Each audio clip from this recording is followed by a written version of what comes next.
Hey, we're Matt and Julie Beamer with Jonathan and Elizabeth Beamer, and we are celebrating 30 years of living and ministering overseas. And to do that, we're going to be sharing stories both today, Club 1040 Day, and throughout the year coming. We'll be dropping different stories, different podcasts, and things like that to show you how your investment in Club 1040 is making an impact throughout the Middle East and North Africa, and to talk about how by the year 2030, we want to see that impact expand and continue in a strong and more quick way. So make sure you don't miss out, and also help us out by sharing these with your friends as well. Spread the word, because the more we get this word out, the more we can do, the more quickly we can do it together. God bless. Okay, but wait, let's get back, because how did you end up coming to Bible school to meet each other? Okay, so I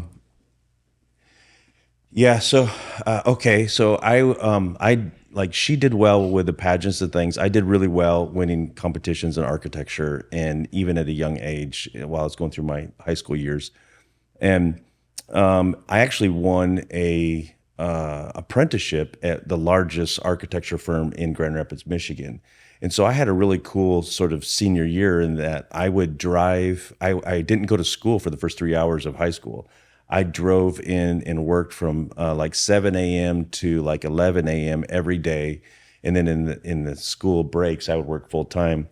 And the firm had over 300 people in it. And I was in like this department of 20 guys that were the cool guys that drove the BMWs and wore the expensive suits. That was the design guys.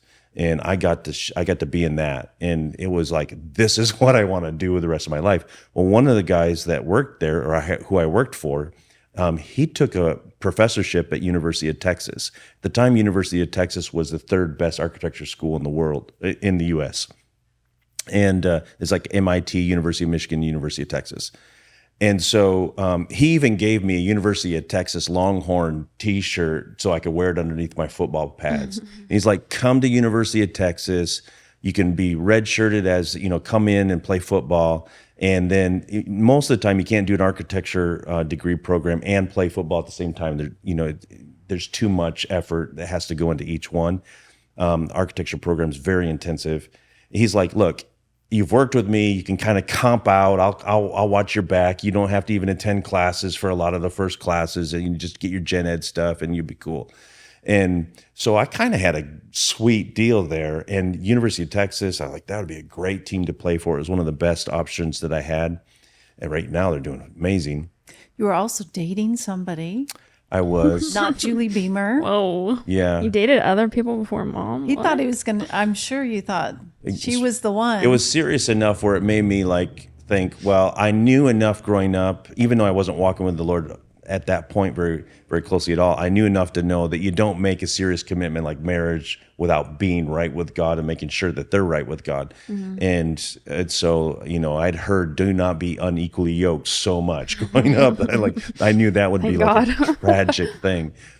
So I'm like, how could I ever expect this girl to, walk with God if I'm not being that way? So, and I did get in trouble with the police and different things like that. So there were some stuff going on, but I started, there are a number of things like that, all kind of going on at the same time. And the end of it is I finally yielded to the call that I knew was on my life from when I was younger. And so I didn't go to University of Texas to play football. Instead, I went to Bible college and played flag football. And I love it that you thought that you were coming to the wilderness from Michigan, and I was coming from Arizona, and I thought I had come to the promised land. She had it was never greener. seen so much green. And they call this area, Tulsa, green country. Yeah. And I was like, that is the worst term for this place, because I came from the land of trees and lakes, and it was rains all the time, and it's really very, very green, colorful too. Yeah. And then the autumns in Oklahoma, they go from like green to brown, and the leaves in fall. It's like autumns 4 in Michigan seasons are a day gorgeous. here. Yeah.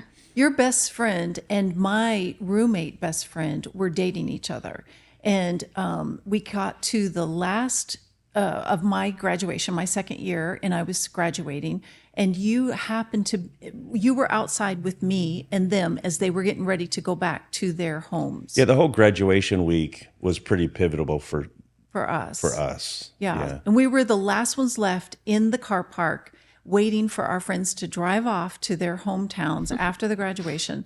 And She started crying. yeah, And I'm like, this is so awkward. So I'm like, what do I do? I'm like, what's the Christian thing to do? And I'm like, kind of put an awkward like shoulder, like hug. you'll be okay kind of thing. And I was trying to encourage her with words, and somehow it became poetic unintentionally. And I said, because she was moving out of student housing into a house. yeah. She was moving, From roommate to no, her roommate was going to get married. Oh, And roommate to spouse. Yeah. So I said this. It sounds like I asked her to marry me. I said something like from apartment to house, from roommate to spouse, or something like that. And it was like, I don't know where that came from. I was so nervous. Like, what do I do here? And later on, I'm thinking, that sounds like I was talking about you. yeah, for from real. If a guy did that to me, I'd be like, spouse. you stay over Yeah. there. but from that point on, it just seems like we did so much together. But Wait. I want the call and the call. the shot that you got. Okay. Okay, so Yeah. this is a big deal. So I was getting ready to go to Zaire, and I was getting all my vaccinations, and I happened to get the typhoid fever shot. And this is, 30 years ago, whenever it was quite severe. And I had overworked myself, and I had given my number to Matt. Yeah, here's what happened with that. So parallel to that is she was my sister was moving to come to Bible college, and she had gotten student housing apartment right below hers. And she said, when your sister comes to town, I'll give her all my furniture. Someone had given you the furniture. She's like, I'll give her. So she's like, I'm like, okay, here's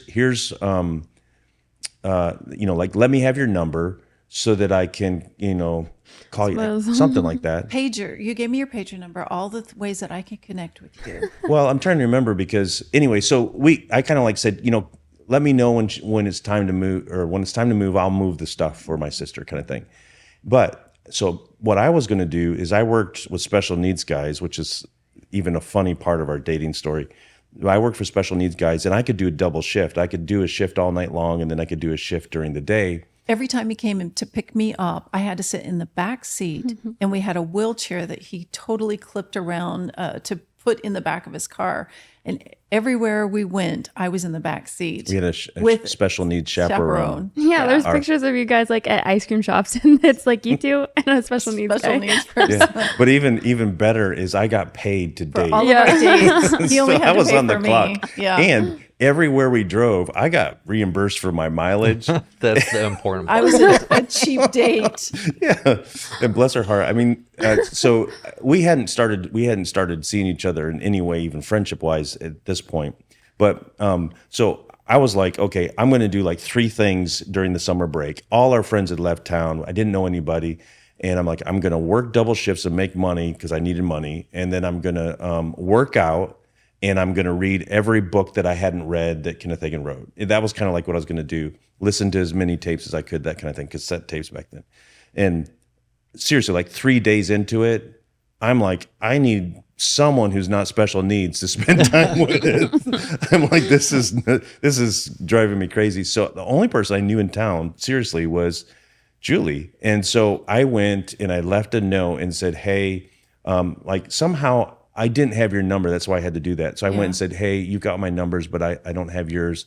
If you want to, let's just do something fun. It was completely meant to be not any way kind of a, let's And my go on a date. roommate had left, and I had gotten that shot, and the fever came on me from the typhoid fever shot, and I literally thought I was going to die. And he called, and I said, I am so glad you called because I thought I'm going to die, and nobody's going to know I'm here dead on the Alone floor. in your apartment. Alone. So what had And he happened is called. she called me, like, she's like, I got to go cut some people's hair. I got to keep, I've been working. And she's like, here's my number, and call me back at like 10 o'clock at night. And Just so, to make sure you're alive. Just to make well, sure. at that time you weren't having symptoms of from the shot. But when I called, She's like, I'm so glad you called. I thought I was going to die and nobody would knew. know. Like this, I literally thought I was going to this die. girl's a It was little dramatic. awful. So then we started she's like, hey, the next day, I think it was, you're like, hey, come over. And I had Clifford, my special needs guy, with me. And she's like, we had ice cream, and then we went around for a walk around the park at the Bible college and stuff. And I'm like, she's so good. A lot of times, some people, if they haven't been around people who are known to be special needs, they might feel awkward or not very comfortable. Your mom was so comfortable, and like, this girl's beautiful, and she's kind, and she's, I just had never seen anybody treat somebody who maybe others would struggle to treat in the way she did, so effortlessly treat them so well. And it just spoke volumes to me. And then after that, we started spending time together, like in like 3 or 4 days of almost every day. I'm like, I'm starting to like this girl. And I had made a commitment to the Lord. I'm like, I'm not going to date anybody unless they're my wife.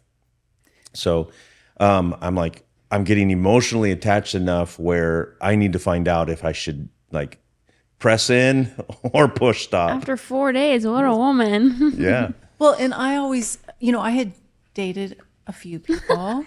You had fun. I loved to date. I had fun. You're social. That was the fun of the life. That's the reason why I loved Bible college and college, is because there was so many Bridal college. opportunities to get to know people. So I enjoyed dating, but I had never found anybody that had vision and that had a direction. And so when he came, he was like, you either get in or you get out. This is what we're going to do. And whenever he said that, I was just like, I found somebody that had vision, and that was so important to me. We've been able to accomplish a lot of that vision. Yeah. Okay, where'd the Matt Beamer "You're so cute" come in though? It's very important to the story.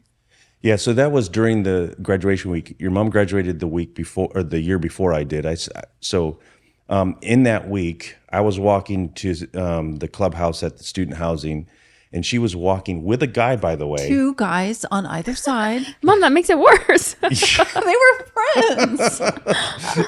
And she didn't even know my name. She had to ask one of the guys, "Hey, Don, who's this? What's this guy's name?" And then she says to a guy that she didn't know his name like seconds ago, like, I'm sorry. "Matt Beamer, Oh my you're so gosh. cute." I And love I'm- it. I have issues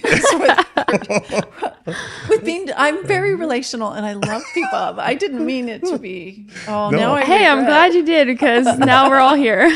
Yeah, it worked for me. Yeah. So, And you were cute. You still are cute. I still think you're very handsome. okay, moving on. So did we answer the question from the very, very beginning? Yeah, I mean, so from there you started dating, and then where did things go from there? Well, let me tell you the story. So Matt he was going to Central and South America. He had gone on several Teen Mania trips. You might want to talk about that. But this was the first time that I was heading to Zaire. And there was a man here, and him and his wife, that were helping me, teaching me how to get ready to go, and, have partners that would help me to go. And so Matt was also one of those. We both had a vision to go into missions. So we both had that in common, which I'm so grateful Yeah. for. Which is something I want you guys to point on, the thing that you say about. Yeah. So, like every young single guy that wants to, find their life partner, I was like, Lord, I know you can do all things, and it'd be so easy if you just, like, with lightning bolt, wrote her name and address and phone number right here on the ground. And then I would just go find her, and, the rest would be history. Of course, that didn't happen. So I'd be, I'd pray a lot about it. I'd be stressing about this future spouse and all of that. And then I remember one time the Lord spoke to me. He's like, "Look, chill out." He said, the person that you meet, you will not have to slow down or speed up for, but as you seek me, they will be seeking me, and you'll get closer together, and then you'll find each other as you seek me first. And so that, like, helped me to, like, okay, it's not about trying to find that person. It's about just getting as close to him as I can. And in that, I will meet her. And your mom was already on the way to the mission field. I didn't know exactly what we were supposed to do or what I was supposed to do at that time long term, but I knew it had something to do with the world and of course ministry. You went away for 6 weeks to South America when we Colombia. started to Colombia. And he had recorded little bitty micro disc. He had done a devotion for me every day for the whole time he was Microdisc, away. man, they didn't What is exist. that? It was micro cassettes. They were little cassettes, babe. Oh, did I? I thought I I've did an got actual them still. cassette. No, it was little cassettes, so I still have those. The little tiny ones. Tiny a ones. little She has the dictating. receipts. She'll pull them out. Yeah. Pull 'em out. You did, trust me. So he did a devotion for me every single day whenever he was gone. And cute. he came back early because I had Enfermio de Amor, love sickness. Love sickness. So Yeah. he came back a week early. That was to the be joke with me. back there. It's like all Matt thinks about and talks about is Julie. He needs to go back. I also want to point out that what you just said is very scriptural too. Matthew something where it says, "Seek first the kingdom, and all things will be added unto you." So anytime you bring that up, I'm like, that's the scripture to hold on to for sure. Even with everything that we're doing, you know, if you keep going, then things are added onto you, which I like. Yeah. Absolutely, yeah. If instead of seeking his hand, you seek his heart, and instead of trying to get something from him, you seek to know him, and in that changing of frame of mind is a massive change, and it makes everything different. He's always been my father too, which has been incredible. I never had a real father to lead me and talk with me and guide me, but he's always been a faithful father. And I literally, I just knew that if I would just seek him and get to know him, that he would provide for my wedding, he would provide for my family, he would provide for me and lead me and guide me and direct me. And he's been so faithful. Okay, so back to Zahir. Zahir. So he had come back from his mission trip, and I was getting ready to go on my mission trip.